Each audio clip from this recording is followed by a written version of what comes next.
الحمد لله وكفى وسلام على عباده الذين اصطفى أما بعد فأعوذ بالله من الشيطان الرجيم بسم الله الرحمن الرحيم وما أصابكم من مصيبة فبما كسبت أيديكم ويعفو عن كثير قال النبي صلى الله عليه وسلم التائب من الذنب كمن لا ذنب له أو كما قال عليه الصلاة والتسليم رب اشرح لي صدري ويسر لي أمري واحلل عقدة من لساني يفقهوا قولي سبحانك لا علم لنا إلا ما علمتنا إنك أنت العليم الحكيم إن الله وملائكته يصلون على النبي يا أيها الذين آمنوا صلوا عليه وسلموا تسليما اللهم صل على محمد عبدك ورسولك وصل على المؤمنين والمؤمنات والمسلمين والمسلمات صدق الله العظيم وصدق رسوله النبي الكريم ونحن على ذلك لمن الشاهدين والشاكرين والحمد لله رب العالمين۔ توفیق الہی اپنے محبوب مرشد پاک کی برکت سے رمضان المبارک میں ظہر کے بعد کی اس نشست میں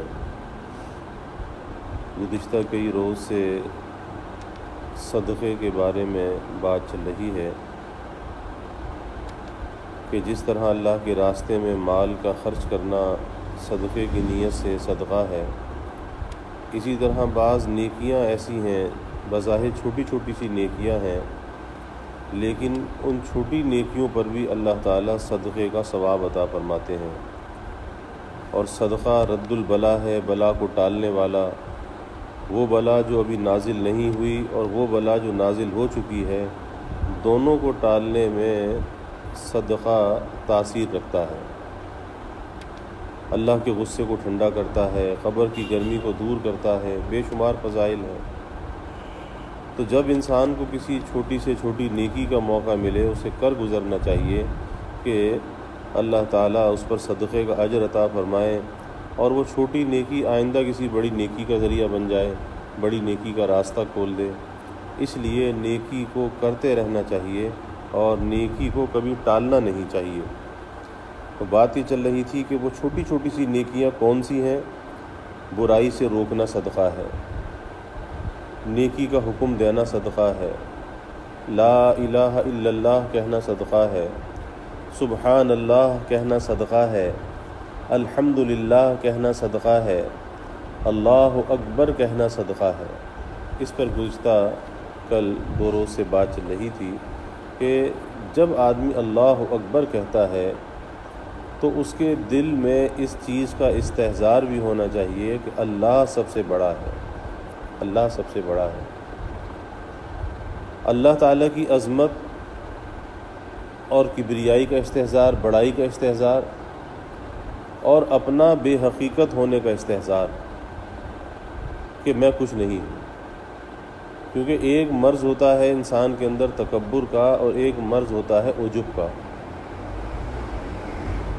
تکبر میں جہاں آدمی اپنے کو بڑا سمجھتا ہے، عظیم سمجھتا ہے، تو وہیں پر دوسرے کی تحقیر بھی دل کے اندر ہوتی ہے، حقارت دل کے اندر ہوتی ہے۔ اب ظاہر ہے کسی کی حقارت دل کے اندر لائے گا تو مارا جائے گا، اللہ کی نظروں میں گر جائے گا، اللہ کا اس سے اعلان جنگ ہے۔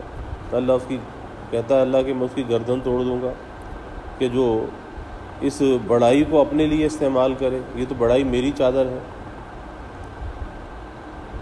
تو تکبر میں دوسرے کی حقارت ہوتی ہے اور اپنی بڑائی پیش نظر ہوتی ہے۔ اور ایک عجب ہے، عجب بڑا حسین مرض ہے، اور اکثر لوگوں کو دھوکہ لگ جاتا ہے کہ جی ہمارے اندر تو تکبر نہیں ہے، ہمارے اندر تو بڑی تواضع ہے، بڑی عاجزی ہے، لیکن خطرناک مرض ہوتا ہے عجب کا کہ جس میں کسی کی حقارت تو دل کے اندر نہیں ہوتی، کسی سے نفرت کا اظہار تو دل میں نہیں ہوتا، لیکن یہ ضرور ہوتا ہے کہ سب اچھے ہیں لیکن میں بھی کچھ ہوں، میں بھی کچھ ہوں۔ تو یہ جو نظر اپنے اوپر جاتی ہے میں بھی کچھ ہوں، تو جس گھڑی انسان کی نظر اپنے اوپر ہوتی ہے کہ میں کچھ ہوں، عین اس گھڑی میں اللہ کی نظر میں مردود ہوتا ہے، اللہ کی نظر میں گر جاتا ہے۔ اسی لیے امام غزالی رحمۃ اللہ علیہ نے لکھا ہے کہ ایک ساعت کا عجب، ایک لمحے کے لیے اپنے کو کچھ سمجھنا کہ میں کچھ ہوں، کیونکہ خود میں کچھ کیسے ہو سکتا ہوں؟ اگر کچھ ہوں تو اللہ کے چاہنے سے ہوں، اللہ کے فضل سے ہوں، تو جس اللہ کے فضل سے ہوں تو اسی اللہ کی طرف کیوں نہ منسوب کرے کہ اللہ نے یہ توفیق دے دی، اللہ نے یہ توفیق دے دی، اللہ کا فضل شامل حال ہے۔ تو ایک ساعت کا عجب امام غزالی رحمۃ اللہ علیہ فرماتے ہیں 70 برس کی عبادت کا ناس کر دیتا ہے۔ انسان کی زندگی کے اندر اس کے مختلف ادوار ہوتے ہیں۔ جب آدمی اللہ کے راستے میں لگتا ہے، سلوک کو طے کرنا شروع کرتا ہے، تو ابتدا میں اس کی کیفیت یہ ہوتی ہے کہ ہر کام میں یہ کہتا ہے کہ میں نے کر لیا، میں نے کر لیا، میں ہر کام میں نے یہ کیا، میں نے یہ کیا، میں نے یہ کیا۔ لیکن جب اس راستے میں چلتا ہے، ذکر اذکار کرتا ہے، اصلاح کا اہتمام کرتا ہے، تو پھر تھوڑی سی حالت بدلتی ہے، اور وہ حالت کیا بدلتی ہے؟ پھر یہ کہتا ہے کہ اللہ کے حکم سے میں نے کر لیا۔ اب یہاں پر اضافہ یہ ہوا کہ اللہ کے حکم سے میں نے کر لیا، اب یہاں پر بھی میں ہے، لیکن پہلے سے بہتر ہے کہ اللہ کی طرف بھی منسوب کر رہا ہے۔ لیکن جب اور آگے چلتا ہے، اپنے نفس کا علاج کرتا ہے، اپنے نفس کو مٹاتا ہے، مجاہدہ کرتا ہے، تو پھر یہ کیفیت پیدا ہو جاتی ہے کہ بس جو ہوا اللہ کے چاہنے سے ہوا، میں اگر کچھ چاہتا بھی تو کچھ نہ کر سکتا، میرے اللہ کی چاہت تھی تو یہ ہو گیا۔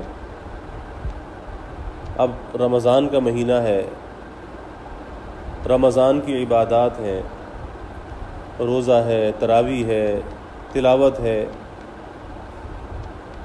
تو آج اگر یہ سب کچھ ہو رہا ہے کہ 20 رکعت نماز کا اضافہ ہو گیا تراویح کی، باقی نمازیں چلو اگر ویسے ہی تھیں جیسے غیر رمضان میں تھی، تو 20 رکعت کا اضافہ ہو گیا، قرآن مجید کی تلاوت کا اضافہ ہو گیا، تو کیا یہ ہمارے چاہنے سے ہوا؟ کیا یہ سب کچھ ہم کر رہے ہیں؟ یہ اللہ تعالیٰ کا فضل شامل حال ہے۔ اگر ان کی توفیق شامل حال نہ ہو تو ہم نہیں کر سکتے، کیونکہ عام دنوں کے اندر کیفیت یہ ہوتی ہے کہ آدمی پر 2 رکعت نفل کا پڑھنا بھاری ہوتا ہے، کہ فرض نماز پڑھ لی تو سنت کا پڑھنا بھاری ہے، سنت پڑھ لی تو نفل کا پڑھنا مشکل ہے، اور پھر اکثر لوگ یہ سوچ کر ارے نفل ہی تو ہے، اس میں کون سا نقصان ہے، اگر چھوڑ دیا کوئی حرج کی بات نہیں، تو نفل کو چھوڑ دیا۔ تو کہاں وہ کیفیت کہ 2 رکعت نفل کا پڑھنا مشکل، اور کہاں یہ کیفیت کہ 20 رکعت تراویح پڑھ رہا ہے۔ اب یہ کیا ہے؟ اللہ تعالیٰ کی توفیق ہے، اللہ کا فضل ہے۔ اگر وہ نہ چاہتے تو وہی ہے جس کے لیے 2 رکعت نفل پڑھنا مشکل تھا، آج 20 رکعت تراویح اگر پڑھ رہا ہے تو ان کا فضل ہے۔ اب یہ مت کہے کہ جی میں نے 20 رکعت تراویح پڑھ لی، میرے اللہ نے پڑھوا دی، میرے اللہ کا شکر ہے۔ تو اللہ تعالیٰ کی توفیق پر اللہ کا شکر ادا کرنا چاہیے، اور ذرا اپنی حالت کا موازنہ تو کرنا چاہیے کہ آج اگر کچھ نیکی زیادہ ہو رہی ہے تو پہلے کیوں نہیں ہو رہی تھی، رمضان سے پہلے کیوں نہیں ہو رہی تھی؟ پتہ یہ چلا کہ اللہ کا فضل متوجہ ہے، اللہ کی توجہ خاص کا اثر ہے کہ آج تلاوت بھی زیادہ ہے، نماز بھی زیادہ ہے، گناہ سے بچنے کا اہتمام بھی زیادہ ہے۔ تو ہمارا کوئی کمال نہیں ہے، یہ اللہ تعالیٰ کا فضل متوجہ ہے۔ تو عجب میں یہ عرض کر رہا تھا کہ عجب بڑا حسین رذیلہ ہے کہ جس میں آدمی اپنے کو کچھ سمجھتا ہے، اور ایک ساعت کا عجب 70 برس کی عبادت کا ناس کر دیتا ہے۔ اور دوسری بات امام غزالی رحمۃ اللہ علیہ نے یہ لکھی کہ جس وقت آدمی اپنے کو کچھ سمجھتا ہے، اپنی نظر میں اپنے کو کچھ سمجھتا ہے، میں کچھ ہوں، عین اسی گھڑی میں اللہ کی نظر میں مردود ہوتا ہے۔ اس لیے کبھی اپنے کو یہ نہیں سمجھنا چاہیے کہ میں کچھ ہوں۔ جیسے ایک اللہ والوں کا واقعہ آتا ہے کہ ایک نوجوان کے پاس سے گزرے، کچھ نوجوان سے کچھ لگ گئے یا کچھ ایسے واقعہ ہوا، تو وہ نوجوان بڑے غصے سے کہتا ہے مجھے جانتے نہیں ہو میں کون ہوں۔ اب یہ کیا چیز ہے؟ آج ہی بہت سے لوگ جذبات میں، بہت سے نوجوان کہتے ہیں کہ مجھے جانتے نہیں ہو میں کون ہوں۔ کیا مطلب؟ کہ دماغ میں کچھ ہوا بھری ہوئی ہے، کہہ رہا مجھے جانتے نہیں ہو کون؟ بھئی کون ہے تو؟ انسان ہے، جیسے سب انسان ہے ویسے تو بھی انسان ہے۔ تیرے سر پہ کوئی سینگ لگے ہوئے تو ہے نہیں، یا تو کوئی الگ سے تو بنا ہوا ہے نہیں، لیکن ایک دماغ میں ہوا ہوتی ہے کہ مجھے جانتے نہیں میں کون ہوں۔ تو ان اللہ والوں نے کہا کہ ہاں میں جانتا ہوں، تیری حقیقت کو میں تجھ سے زیادہ جانتا ہوں، کہ تیری حقیقت یہ ہے کہ ابتدا میں تو ایک ناپاک قطرہ تھا، ایک ناپاک قطرے سے تیری تخلیق ہوئی، یہ تو تیری ابتدا ہے، اور تیری انتہا یہ ہے کہ تو قبر میں کیڑوں کی غذا بنے گا، یہ تیری انتہا ہے۔ وہ ابتدا، یہ انتہا۔ اور اب تیری کیا کیفیت ہے کہ تیرے جسم کے اندر نجاست بھری ہوئی ہے، نجاست کا تو مجموعہ ہے، پیشاب بھی ہے، پخانہ بھی ہے، خون بھی ہے، ایسی نجاست اندر لیے ہوئے پھر رہا ہے کہ اگر وہ باہر کسی کپڑے کو لگ جائے، بدن کو لگ جائے، اس کا دھونا واجب ہے۔ تو نجاست کا مجموعہ ہے، آج تیری یہ کیفیت ہے، تو پھر کس چیز پہ اتراتا ہے؟ اگر انسان حقیقت کے اندر غور کرے تو کس چیز پر آدمی بڑائی کا اظہار کرتا ہے کہ مجھے جانتے نہیں ہو میں کون ہوں؟ اپنی حقیقت کے اندر اگر غور کرنا چاہیے کہ اگر کچھ ہے تو اللہ کی قدرت کار فرما ہے، اور اللہ نے تجھے اگر کوئی صلاحیت دی ہے تو وہ اللہ کی طرف سے ہے۔ اس لیے یہ کسی کو کہنا کہ مجھے جانتے نہیں میں کون ہوں، اس لیے ہمیشہ عجب سے، خود پسندی سے بچنا چاہیے، اور اس بات کا استحضار قائم رکھنا چاہیے، اللہ اکبر۔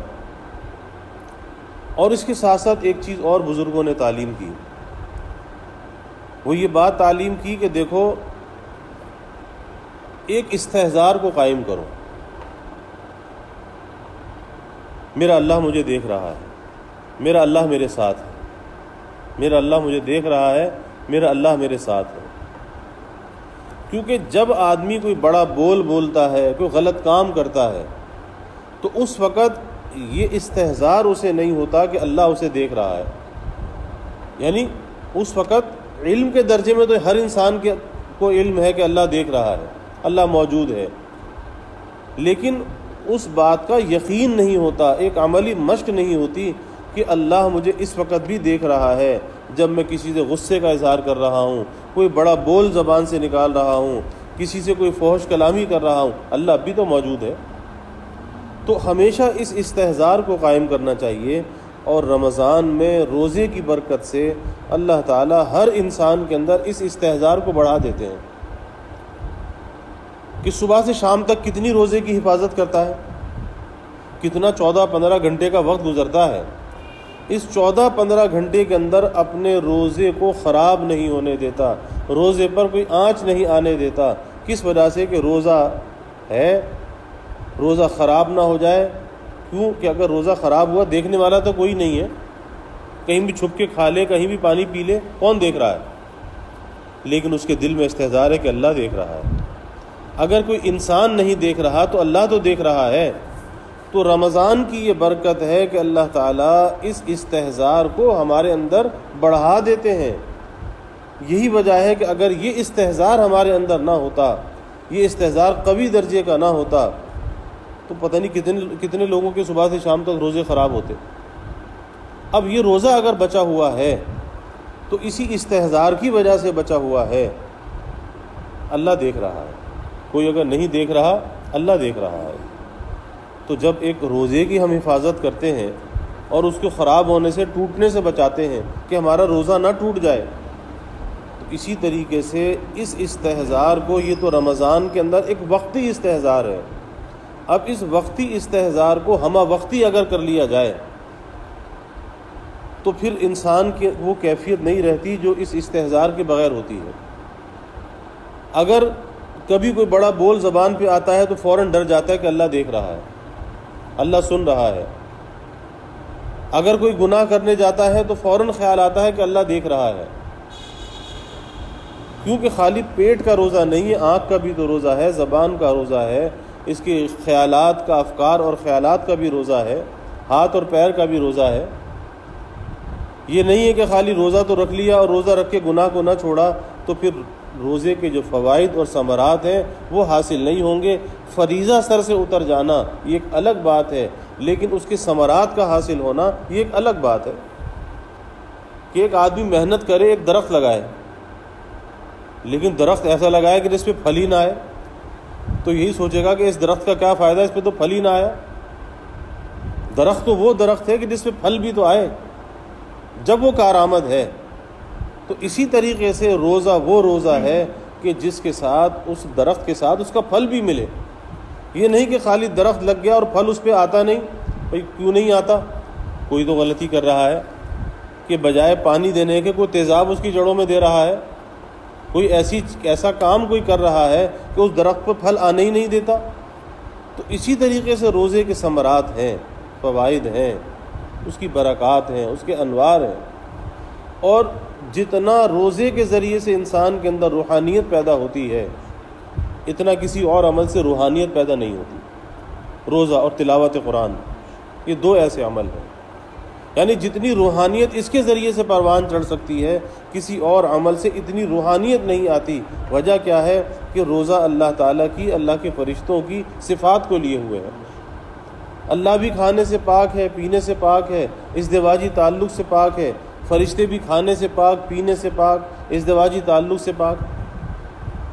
تو ان اللہ کی ان صفات کا جب بندہ حامل بنتا ہے، چاہے وقتی طور پر بنتا ہے، تو اس کا سب سے بڑا فائدہ یہ ہوتا ہے اس کے اندر روحانیت اس کی پروان چڑھتی ہے، روحانیت قوی ہوتی ہے، اور جب روحانیت قوی ہوتی ہے تو نفسانیت کمزور ہوتی ہے، روح غالب آتی ہے اور نفس مغلوب ہو جاتا ہے، نفس کمزور ہو جاتا ہے، خواہشات کمزور ہو جاتی ہیں۔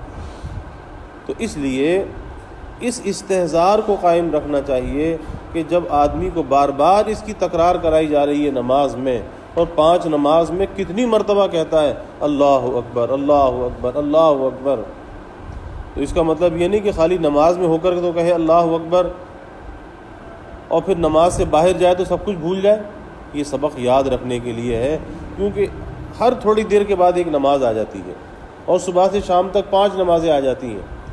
اب اس استحضار کو قائم رکھنا چاہیے کہ اللہ سب سے بڑا ہے، اللہ مجھے دیکھ رہا ہے، اللہ میرے ہر قول اور فعل کو جانتا ہے، میری ہر بات کو وہ سنتا ہے، اور اس نے یہ لکھنے والے فرشتے دائیں بائیں بٹھا دیے،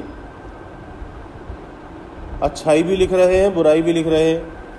یہ نہیں کہ میں جو کچھ زبان سے کر رہا ہوں، آنکھ سے دیکھ رہا ہوں تو یہ سب کچھ ایسے نسیم منسیہ ہو رہا ہے، نہیں، سب لکھا جا رہا ہے۔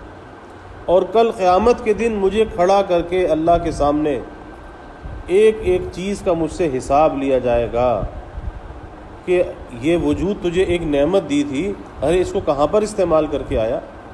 مال تجھے نعمت دیا تھا، کہاں پر استعمال کر کے آیا؟ لباس تجھے دیا تھا، کھانا پینا تجھے دیا تھا، بے شمار تجھے نعمتیں دی تھی، اس کو استعمال تو نے کیسے کیا؟ ایک ایک چیز کے بارے میں اللہ کے سامنے کھڑے ہو کر سوال ہوگا۔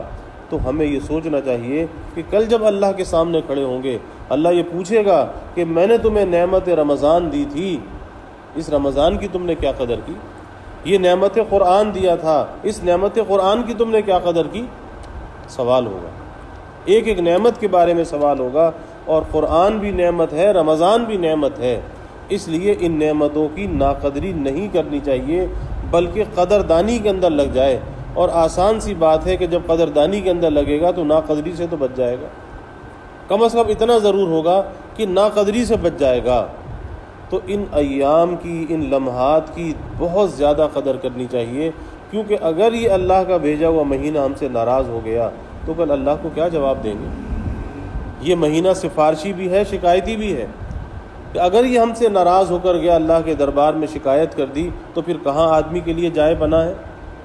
تو اس لیے اللہ تعالیٰ کے استحضار کو قائم کرنا چاہیے۔ اور یہ جو کہا جاتا ہے کہ بھئی اللہ کا نام لو، اللہ کا ذکر کرو، لا الہ الا اللہ کا ورد کرو، سبحان اللہ، الحمدللہ، لا حول ولا قوت الا باللہ، اللہ اکبر، اللہ کے ناموں کا ورد کرتے رہو۔ کس لیے؟ اس سے کوئی خالی کو زبان سے کوئی رٹا لگوانا مقصود نہیں ہوتا، بلکہ اصل مقصود اس سے یہ ہوتا ہے کثرت ذکر سے اللہ تعالیٰ کے استحضار کو دل کے اندر پیدا کرو، اس کی یاد کو دل کے اندر بساؤ، اور جب دل میں اس کی یاد بس جائے گی تو وہ یاد دل تک محدود نہیں رہے گی، پھر وہ سارے وجود کے اندر پھیل جائے گی۔ جیسے دل بادشاہ ہے، اور جو بادشاہ ہوتا ہے اس کی بادشاہت پوری مملکت کے اندر ہوتی ہے، خالی اس کے محل کے اندر نہیں ہوتی۔ تو اسی طرح یہ ہمارا وجود جو ہے اس دل کی مملکت ہے۔ جب اس دل کے اندر اللہ تعالیٰ کی یاد ہوگی، اس سارے وجود کے اندر اللہ کی یاد پھیل جائے گی، پھر نہ اس کی زبان بہکے گی، نہ آنکھ بہکے گی، نہ کان بہکیں گے، نہ ہاتھ پیر بہکیں گے، اور اس کی سوچ اور خیالات جو ہیں وہ بھی قابو کے اندر رہیں گے، کیونکہ اللہ تعالیٰ کی یاد دل کے اندر ہے۔ تو اس لیے ہمیں اللہ کا ذکر کس لیے لینا چاہیے؟ اللہ کو راضی کرنے کے لیے، اللہ کی عظمت کے استحضار کو قائم کرنے کے لیے، اور اس استحضار کو بڑھانے کے لیے، اور اللہ کی یاد کو دل میں بسانے کے لیے، اللہ کی نعمتوں کی قدردانی کے لیے۔ کیونکہ جب دل کے اندر اللہ تعالیٰ کی یاد ہوتی ہے تو پھر اس کا اثر نعمتوں کی قدردانی بھی ہوتا ہے، صبر بھی ہوتا ہے، شکر بھی ہوتا ہے، توکل اور رجا بھی ہوتا ہے، پھر اس کے بے شمار فوائد ہیں۔ تو اللہ تعالیٰ سے دعا کرنی چاہیے کہ اللہ تعالیٰ اپنا استحضار ہمیں عطا فرمائے، اور اللہ اپنی یاد کو ہمارے دل میں اور ہمارے رگ و پے کے اندر ایسا صلاحیت فرما دے کہ پھر کوئی زندگی کا لمحہ اللہ تعالیٰ کی نافرمانی کے ساتھ نہ گزرے، ایک ایک لمحہ اللہ تعالیٰ کی یاد کے ساتھ اور اس کی اطاعت کے ساتھ گزرے۔ اللہ تعالیٰ اس کی ہمیں توفیق عطا فرمائے۔ وآخر دعوانا الحمدللہ رب العالمین۔ الحمد للہ رب العالمین والعاقبۃ للمتقین والصلاة والسلام علی اشرف الانبیاء والمرسلین۔ اللہم صل علی سیدنا و مولانا محمد وعلی آل سیدنا و مولانا محمد وبارک وسلم۔ ربنا آتنا فی الدنیا حسنہ وفی الآخرۃ حسنہ وقنا عذاب النار۔ ربنا اتمم لنا نورنا واغفر لنا انك على كل شيء قدير۔ اللهم اعنا على ذكرك وشكرك وحسن عبادتك۔ اللهم وفقنا لما تحب وترضى من القول والعمل والفعل والنية والهدى انك على كل شيء قدير۔ اللهم انا نسألك الهدى والتقى والعفاف والغنى۔ اللهم انا نسألك الصحة والعفة والأمانة وحسن الخلق والرضا بالقدر۔ اللهم انا نعوذ بك من زوال نعمتك وتحول عافيتك وفجاءة نقمتك وجميع سخطك۔ اللهم انا نعوذ بك من جهد البلاء ودرك الشقاء وسوء القضاء وشماتة الأعداء۔ اللهم أرنا الحق حقا وارزقنا اتباعه وأرنا الباطل باطلا وارزقنا اجتنابه۔ اللهم إنا نسألك العفو والعافية والمعافاة الدائمة في الدين والدنيا والآخرة والفوز بالجنة والفوز بالجنة والفوز بالجنة والنجاة من النار والنجاة من النار والنجاة من النار۔